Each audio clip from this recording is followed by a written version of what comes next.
Nope. Alrighty. Is that on? Okay. Do, re, mi, fa, sol, la, ti, do. That. What is happening? All right. Ooh, that's too loud. All right. Okay. So, welcome back. Okay. So, we are continuing on today talking about kind of labor markets. Last time we were going through some of the things that distort labor markets, right? And make theories like human capital theory, this idea that, what we do in the labor market is invest in ourselves, bring certain skills, attributes, to the market, and that everyone essentially has a similar chance of, putting themselves through training and gaining those skills to bring better things into the market. So we're going to keep going, talking a little bit about labor markets today. And yeah, moving towards our midterm next Friday. So I think we got one more topic after this before the midterm, which will be youth in the labor market. So we'll probably start on Friday, finish on Monday, and then do kind of Q&A on Wednesday for the exam. Okay, so we ended off on this slide, right? We're talking about other things that kind of distort labor markets. And here specifically about the experiences of newcomers, right, immigrants into the labor market. Noted that we often see struggles of, people coming to Canada, and this is true of the US and Australia and the UK as well, once they come and try to establish themselves in a labor market like Canada's. And they tend to experience kind of less upward mobility in general as compared to their Canadian peers. So a couple of things that tend to stand in their way. They may not understand the structure of the labor market in Canada, in a Western country, in Canada, the US, or the UK. Labor markets are different in different countries, right? They have different rules. They have different, systems that govern them. And so it can be very difficult for people to navigate them, especially when there is a language barrier involved, right? If you don't speak English or French in Canada, it can be really difficult to navigate some of the licensing requirements, the ways that you apply for jobs, how you actually go about getting a job in this labor market. Another thing they lack is both social and cultural capital at times, right? So social capital, when you leave one place and move somewhere else, you don't have established ties, or as many of them, right? So you don't necessarily have deep connections to the place that you're moving, right? So you don't have friends and relatives and acquaintances you've grown up with that can help you get a job. And sometimes, you may also not have the kind of cultural capital because you come from a different culture where different things are valued. You might find yourself slightly at odds with the kind of cultural norms and standards of a place like Canada. Okay, and the last one, right, the licensing requirements. There's lots of, in a place like Canada, and this is actually true of just about anywhere, there's lots of weird requirements and licensing bodies that will govern professions, right? And Canada, the US have these weird kind of setups where sometimes professions are self-governing. They actually create their own governing bodies that govern who's allowed in the profession, who's allowed to practice, and all of these things. And you can think here of obviously APEGA, right? The one for engineers, and then something like the Alberta Medical Association, which often will do things like not recognizing credentials. So, I remember this because when I was, a bit younger, in my 20s, I was working in a kind of a construction job when I was doing my undergrad degree. So in the summers, I would go and do construction because it paid pretty well. And I worked with a guy there named Carlos. And Carlos was an interesting figure. He was an engineer. He like a hydrological engineer that specialized in building dams, and he was from Colombia. Now, he had left Colombia because his wife was a prosecutor, and she was prosecuting members of a rebel group, and really a drug cartel named the FARC. In order to get her to back off, they actually kidnapped him, dragged him into the jungle, and basically they were going to hold him for ransom until she, stopped prosecuting them. He escaped, right, walked 6 days through the jungle until he reached somewhere safe, and then immediately the Colombian government put him on a flight to Canada. Him and his wife and his kids all came to Canada, and he arrived in Canada with an engineering degree from a Colombian university, and found that no one, APEGA, wouldn't recognize that certification, right? It was not from a country that APEGA recognizes as having clear engineering standards, and there wasn't a pathway, right? There wasn't exams that he could do, so he ended up working in construction. And he was a super smart guy, right? The kind of stuff we were doing, he was over engineering everything we were doing because he was doing all this crazy math, and I'm like, okay, cool. He ended up doing a master's at the U of A in engineering in his spare time so that he could get that APEGA certification and start working. And he's doing really well now, right? He's kind of crossed that barrier, but he was really struggling. His wife was the same, right? She was a lawyer in Colombia. She was a prosecutor, but the kind of legal profession in Canada didn't recognize her qualifications from Colombia. So she doesn't work as a lawyer now. She actually works as a paralegal, like a whole step down, because she didn't want to go through the whole process of going back to law school and doing law school again in Canada. And we often find the same thing with doctors. And I have another friend. So one of my friends went over in the early 2000s to do a bunch of work in Russia. And there, in a charming, Siberian city called Omsk, he met a lovely woman who was a pediatric surgeon. Her name is Anastasia. And, they fell in love and they decided to get married and they moved back to Canada. Now, unfortunately, what happened with Anastasia is exactly the same thing that happened to Carlos, is she came here, she was a pediatric surgeon and by her account, and I only have her account to go by, a really, really good one. But the Alberta Medical Association looked at her Russian qualifications, right, from one of the top medical schools in Russia, and said, no, that we don't recognize those. And so today, and still to this day, she's a pediatric nurse. She went back and did a 4-year nursing degree because she didn't want to go through a 7-year medical school process of recertifying in Canada. So she works as a pediatric nurse, and she always groans about how stupid, especially the residents are. She's like, oh, they're so dumb. They don't know anything, right? I've seen this a million times. I could do this surgery in my sleep.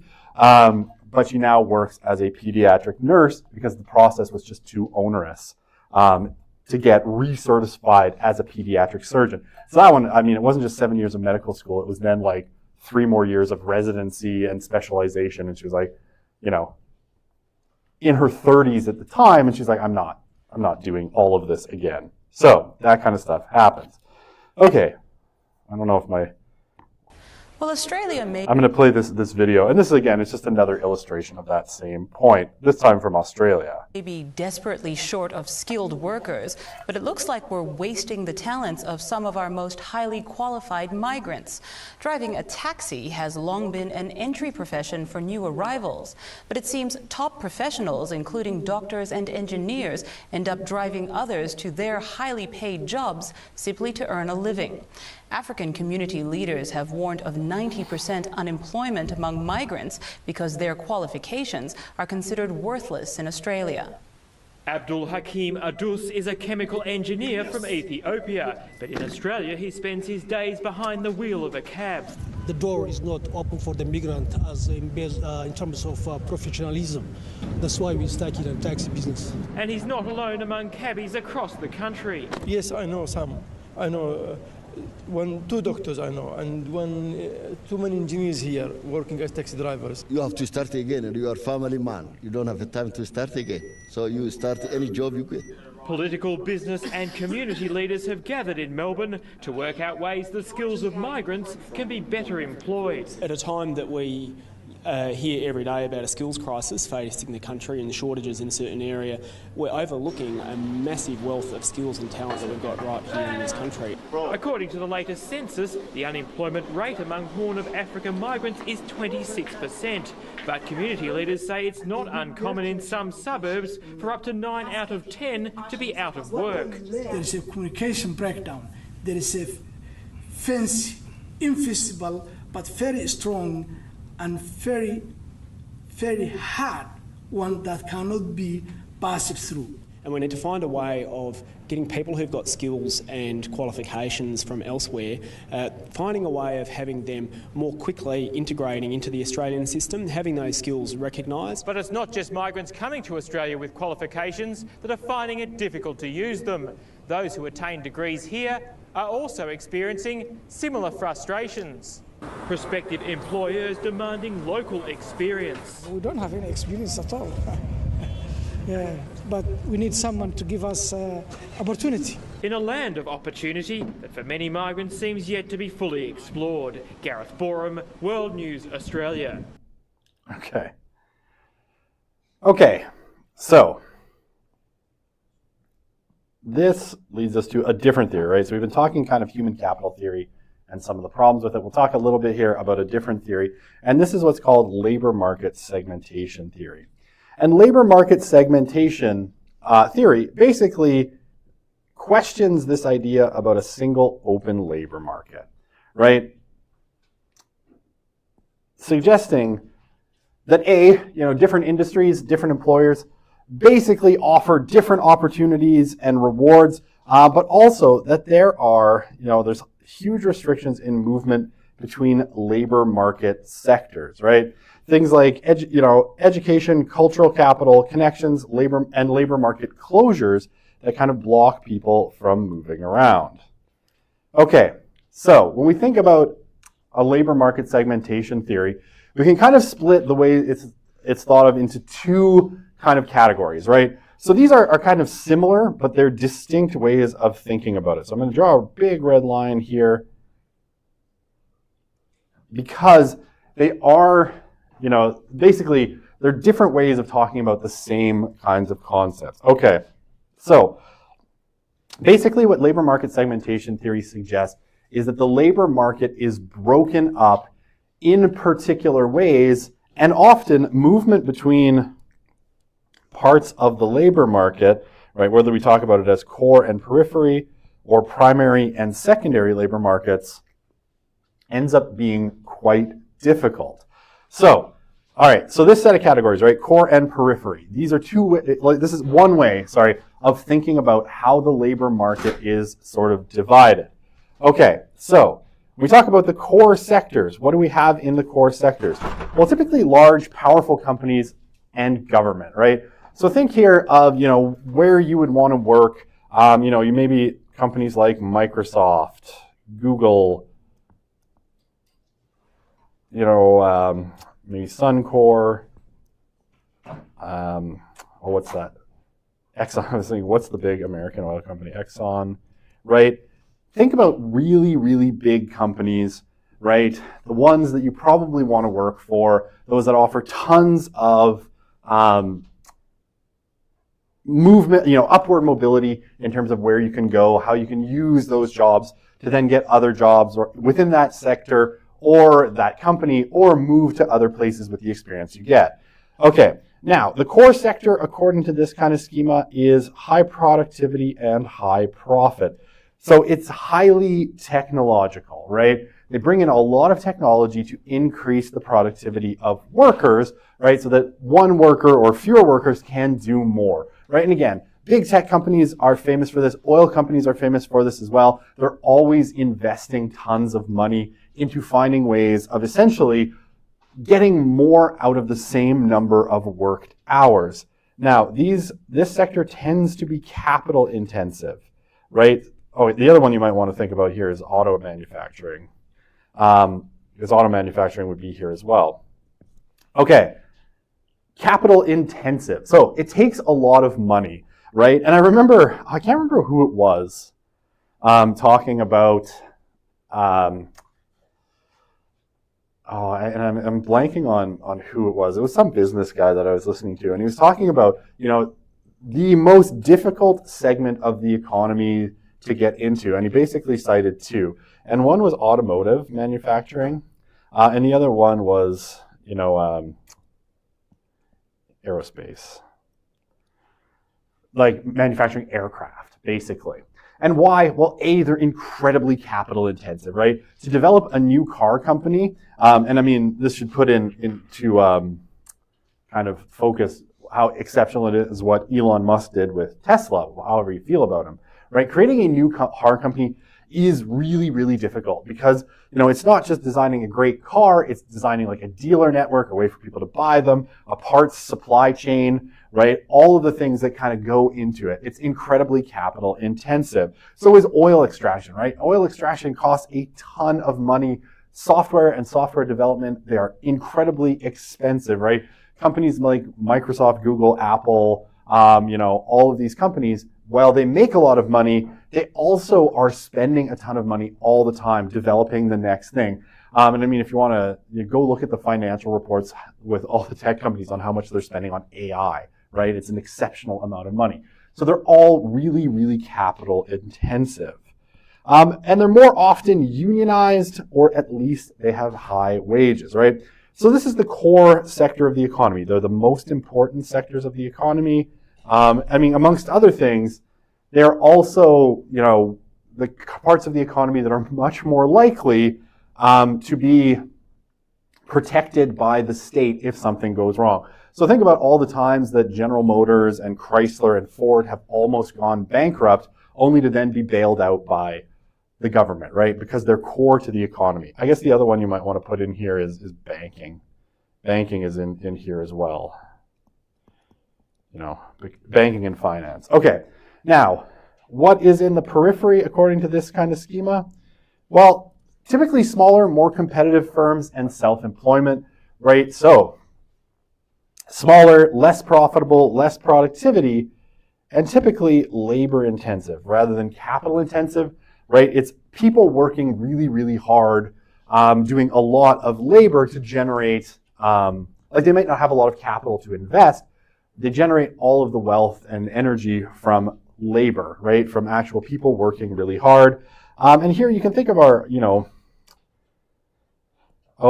let's say hospitality, especially restaurants, right? It's probably like one of the absolute, if we want to talk labor-intensive industries, restaurants, tons of work to run a restaurant, right? Super labor-intensive. Typically very, very low profit. The old joke amongst restaurateurs is, how do you make a small fortune in the restaurant industry? You start with a large fortune, right? So things like hospitality,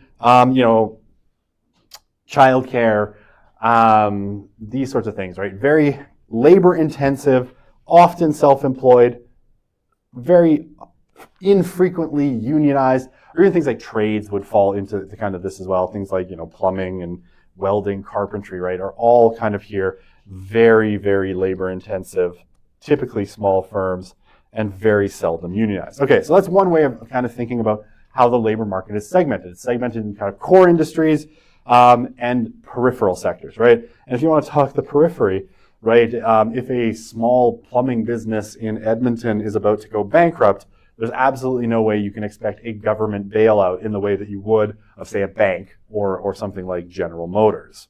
Okay, so that's one way of thinking about it. The other way is to think of kind of the primary labor market and then the secondary labor market, right? With obviously the primary labor market being the most important.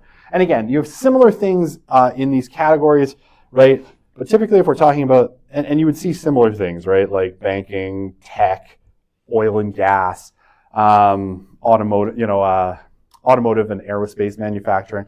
All this stuff would also be in the kind of primary labor market. But what you would have there, higher wages, typically better benefits, a lot more job security, right? Often because it is unionized. Better working conditions, right? Certainly shorter hours would be typical, and then more career opportunities, especially internally. Versus the secondary labor market, again, if you're looking at something like hospitality, retail, trades, typically somewhat lower wages, definitely fewer benefits, more frequent periods of unemployment, especially because there isn't that kind of state-led backstop in terms of, when companies go out of business or there's like downturns in the economy, and, more dead-end jobs, especially kind of in the low tier of the service industry, right?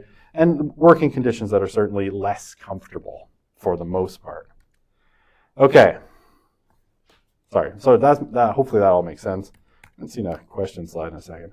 What's my opinion on Trump's speech last night?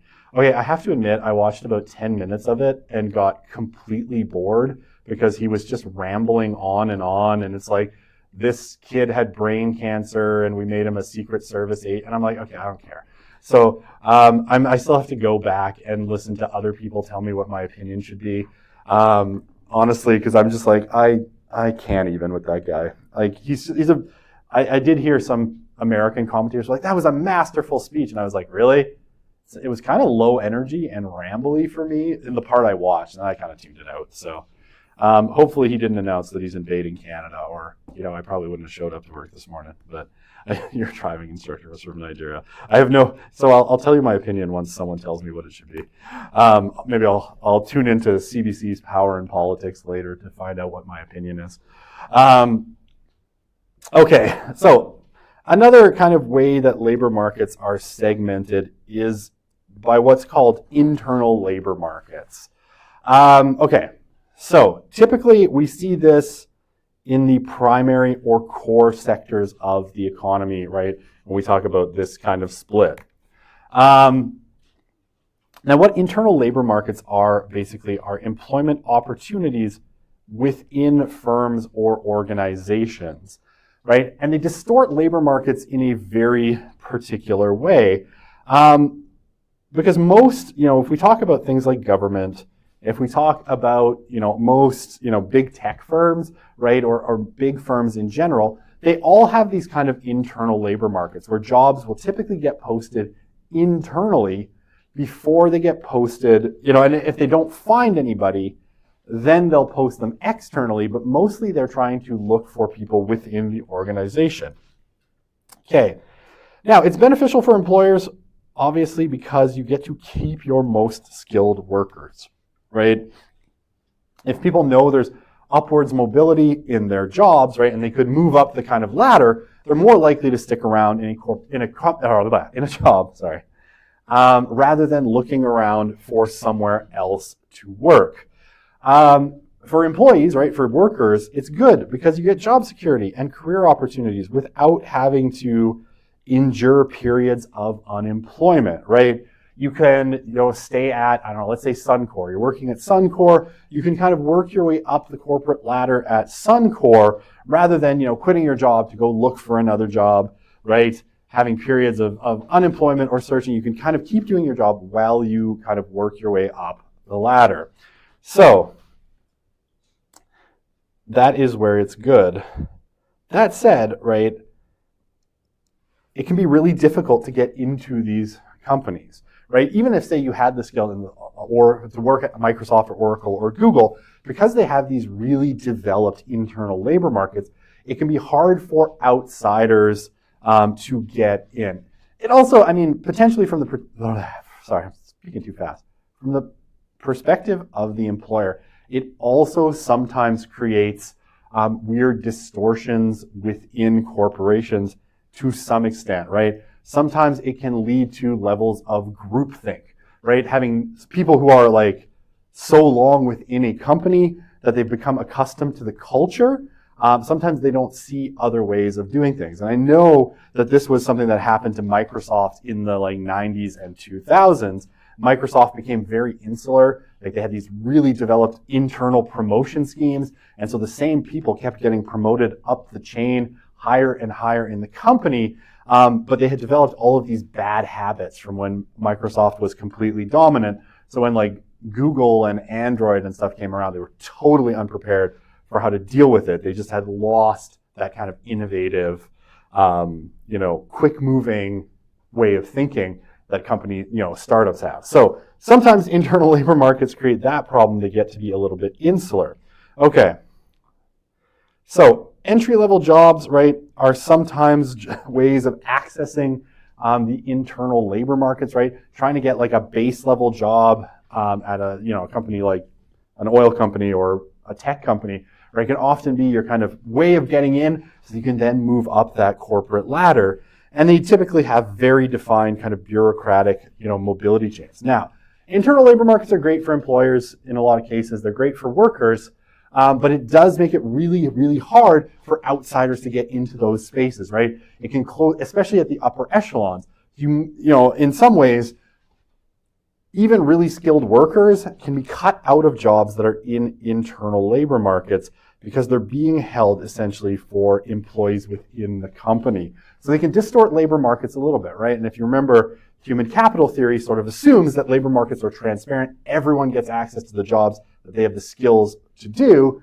Internal labor markets distort that because those jobs never come on the open market. They go into these internal markets only.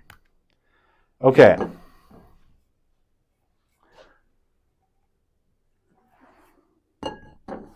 So another distortion that we often see is what are called labor market shelters. And here you can think, unions and professional associations are kind of what you would call labor market shelters. And again, right, you can think of, ATA, Alberta Teachers Association in Alberta, the Alberta Medical Association for doctors, APEGA for engineers, right? These are all basically kind of different forms of labor market shelters. There's obviously other things, right? Like in the working class, you have like, the Boilermakers, for people who do pressure vessels and all of that fun stuff. And other kinds of unions, right? These are all basically what you would call labor market shelters. They're ways of keeping outsiders out of particular parts of the labor market. Now, this will only work when you have a really regulated profession, right? One where in order to gain access to even being employed in a place, you need to be certified by this particular group, right? So, something like the ATA or AMA, right? If you want to be a teacher in Alberta, you have to meet the qualifications of the ATA, right? Which is, you need at least a 4-year education, 4 years of education. I can spell education, and either a 4-year B.Ed or an after degree, an after degree B.Ed, a 2-year B.Ed after degree. So you would have had to do 4 years and then an extra 2 years. And that's their basic rule, right? In order to be a teacher in Alberta, you have to do this. Now, is it possible, potentially, that someone who didn't get a bachelor's education, maybe you did really well in math and you took a physics degree. Could you go teach high school physics? In theory. Probably, right? It's not, maybe you talk about rocket science, but I don't think teaching high school physics is actually rocket science, right? It's relatively basic. Anyone with a kind of grasp of the material could probably go in and teach it. But the ATA says, nope, you have to follow our rules, and you have to do 2-year, in order to be a full member of the ATA and get your professional teaching certificate, you have to be a teacher for 2 years and put in X number of hours and all of this stuff, right? Same thing with the AMA, that's AMA, Alberta Medical Association, right? There are particular rules of who gets to be qualified as a doctor, where you went to school, what kind of residency you did. Some countries count, some countries don't. US counts. France, weirdly, sometimes doesn't, right? If you have a French medical degree, it's actually really hard to come over to Canada or to Alberta and become a doctor. Why? I don't know. The French have a fabulous medical system. It's just a weird distortion. And what does it do? And I think you may have noticed, it limits the number of doctors, right? It limits the number. The fewer doctors there are, the stronger bargaining position they have in order to negotiate for better wages, better compensation from the government. And it's the same with engineers, right? By limiting who gets to be counted as an engineer, right? This is why APEGA always gets pissy when someone at NATE, they call themselves a sanitation engineer. I don't know what that means, but I know there's a program that used to be called sanitation engineering, and APEGA was like, nah, you don't get to call yourself an engineer, right? That's our word. And we get to limit who gets to be an engineer in that sense in Alberta. And again, this is meant to limit the number of people who can call themselves engineers, so that those who are in the profession, you don't want, obviously, people signing off on the construction of bridges, who don't know what they're doing, because bridges fall down, people die. But also, it limits the number of people in the profession and where they could go to school, right? What schools count to get an engineering degree at? So what's the pedigree? And then raises the wages, potentially, because, it limits the supply, right? By artificially limiting supply, it raises the price. Okay, so I think I don't even know what point I'm on. I just started talking about stuff. Okay, so industrial unions and collectively bargained contracts. Okay, so industrial unions are a little bit different. Something like the Boilermakers or the UAW or the United Auto Workers in the U.S. and Canada do the same kind of things as well, right? They kind of protect their workers in these industries from outside competition, right? So United Auto Workers very famously have extracted a ton of benefits basically by kind of controlling access to the labor market in auto manufacturing. Okay, so labor market shelters, what do? Well, they lead to a market closure, right? Professionals shape the labor market to their advantage, right? And we see that with doctors, teachers, lawyers, I think to a pretty significant extent, and engineers. We see all of that. Okay. Ooh, why is my square blue? I don't know. Who cares? Doesn't matter. Okay. So, now, I'm just going to check. What do I have left for slides here? I've got a few. Okay. I see where we're going. All right. So, in terms of labor markets, we also have kind of changing patterns of inequality, right? One of the things that's happened, since basically the 1970s, 1980s, is that we've shifted into this in the West, right, in Canada, the US, into principally a post-industrial economy. And again, just to kind of remind you, that means that the bulk of the population ends up working in the service industry, right? So not producing goods, right? Not manufacturing, not farming or agriculture, not resource extraction, not construction. The bulk of our workforce, and in Canada, right, it's close to 80% works in the service industry. So this, according to Eric Olin Wright, has fundamentally transformed some of the patterns of power and inequality in the workforce. Okay, so what he says is we've developed a new class structure in post-industrial sectors. So things like managers, right? Managers at the top of the kind of service industry, right, are the ones who basically stand in for or collaborate with the owners who might be there and they might not be. Often, the owners are actually shareholders, and there isn't like a single owner, so you have a board of directors, right, that's actually running companies. And managers basically work for, and you can think of your C-suite executives as kind of top-level managers and everyone kind of below them in different tiers. C-suite is CEO, CFO, and sometimes CTOs. So chief executive, chief financial, and chief technology all being kind of C-suite executives. And basically they collaborate with the owners or often the board of directors in making kind of planning decisions and figuring out policy. So managers, and especially those C-suite managers, are at the top of the post-industrial kind of power structure. And then you have kind of supervisors, right? People who are tasked with, no planning and decision making, but they exercise authority, right? So this is where, I don't know if you've ever worked in kind of a service industry in retail or hospitality or something, or another customer service focused industry, right? The manager, that's your supervisors typically, right? They're the people, or, if you've ever had to phone, like Rogers or TELUS or Bell about your phone service, and, you're talking to, some low-level employee, and then you're like trying to escalate it up to actually get what you want, right? You're in the kind of realm of supervisors, right? They don't make the rules, but they're the ones who kind of enforce them. And then, workers with no ownership rights, decision-making power, or authority over others, but usually workers are the ones tasked with executing the policies, right? So I remember this because and we'll talk about this when we get to youth in the labor market.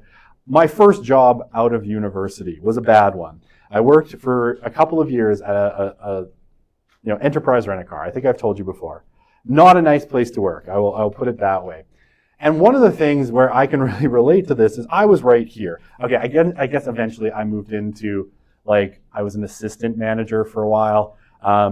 So I got to be the supervisor, and let me tell you, it sucked. Because you still had no authority, but you had to enforce rules.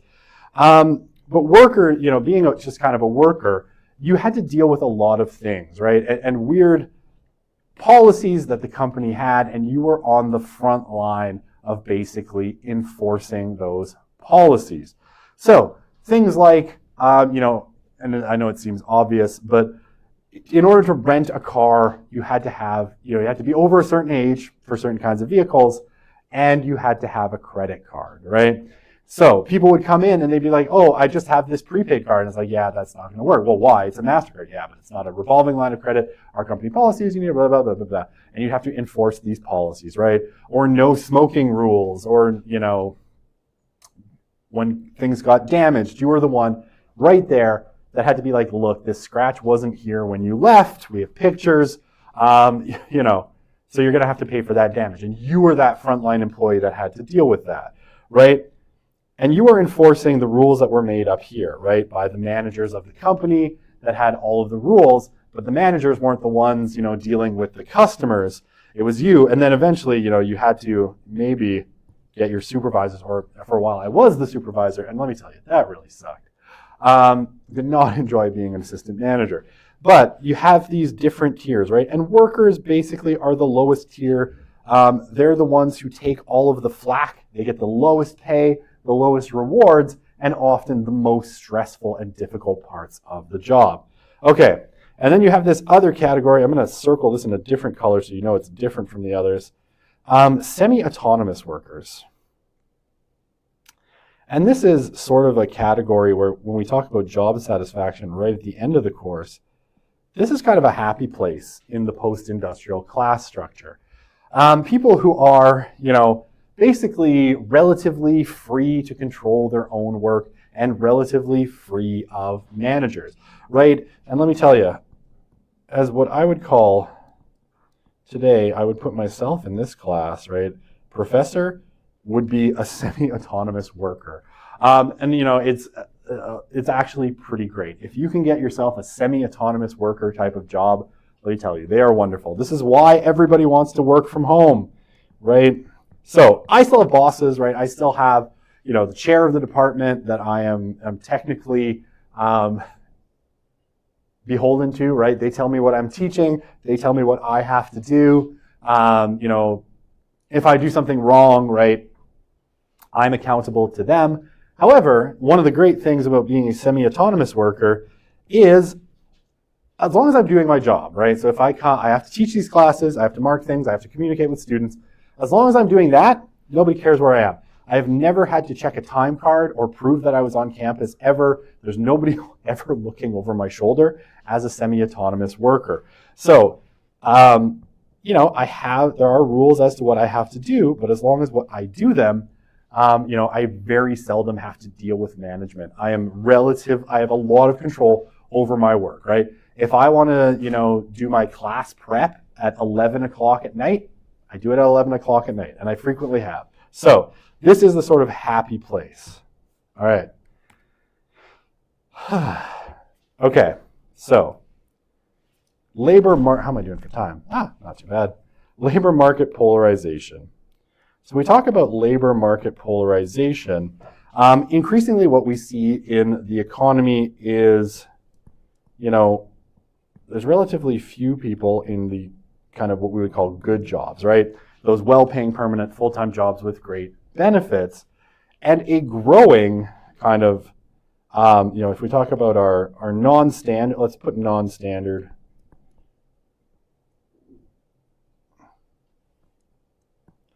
Right, so we talk about part-time, temporary worker, contract, gig work, right?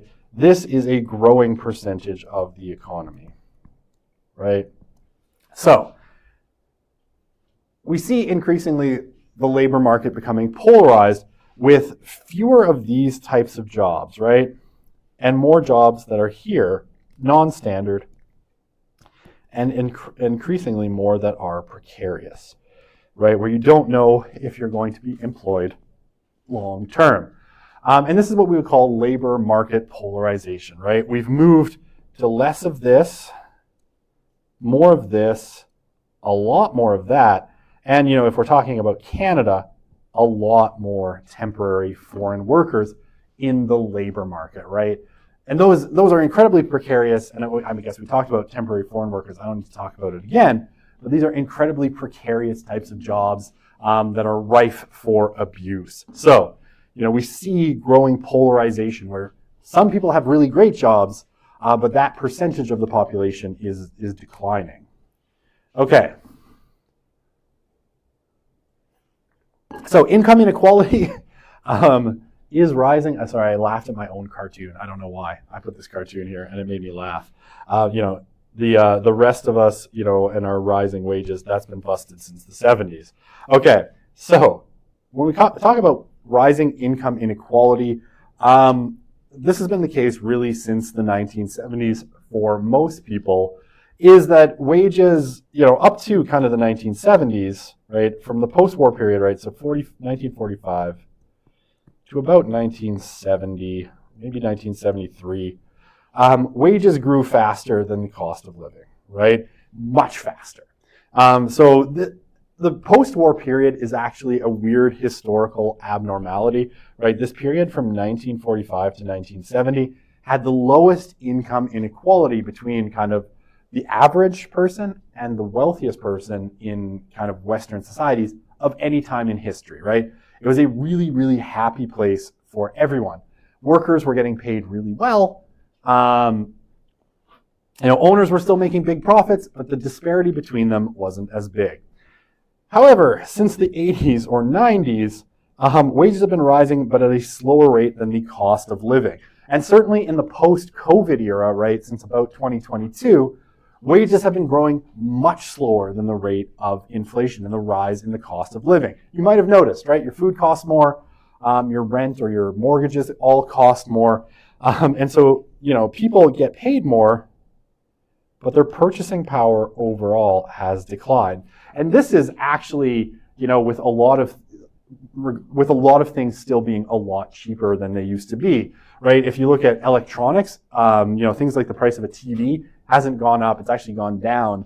So a lot of things that people purchase are actually cheaper, but things like food, rent have really kind of cut that difference out.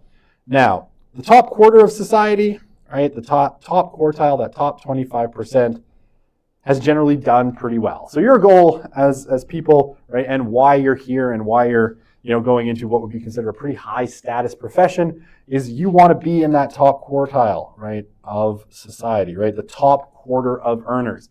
The top quarter of earners have had their wages rise much faster than the national average. I'm sorry, I'm giggling. I don't know why. I'm thinking of the union that represents professors, and it just makes me laugh because they recently went to the university and demanded an increase in our wages of 17%. And they're like, and this is what I find funny, is that they're like, our average wage is only $164,000 a year. It's basically poverty, which is ridiculous, right? Because the average Canadian wage is like $52,000. So it's like, triple. Which I was just like, okay, I think maybe asking for a 17% wage on 164,000 average, I don't make 164,000, but I know there are certainly professors here that make like $250,000 or more, and some in like medicine that make like over $1 million a year. And sure, they're like fixing people's hearts. They probably deserve it. I'm good with that. I'm good with like the guy designing like nanobots that are gonna like clear out my arteries when I'm 65.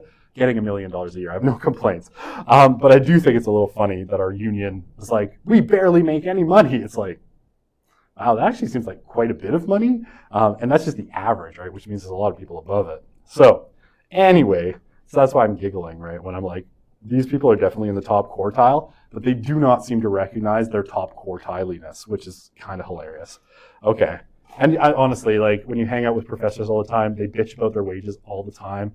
And I'm like, let me introduce you to my working class friends, who make like $80,000 a year at really hard jobs, like wading through basements full of like sewer water that got, backed up. You want to switch jobs with them? No, I didn't think so. Okay. So we have privileged lives and we should act like it. Okay. In 1985, the top 10% earned 35% of all the income. By 2007, that had risen to 41%. And the top 1%, which earned 8% of all of the income in 1977, by 1997, it was 14%. And that disparity is continuing to grow, right?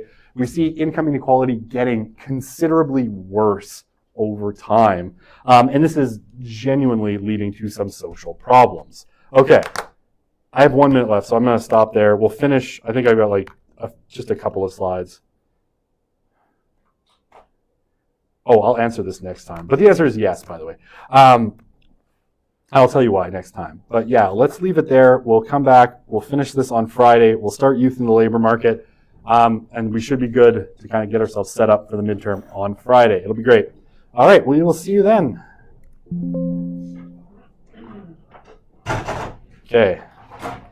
Microphone on.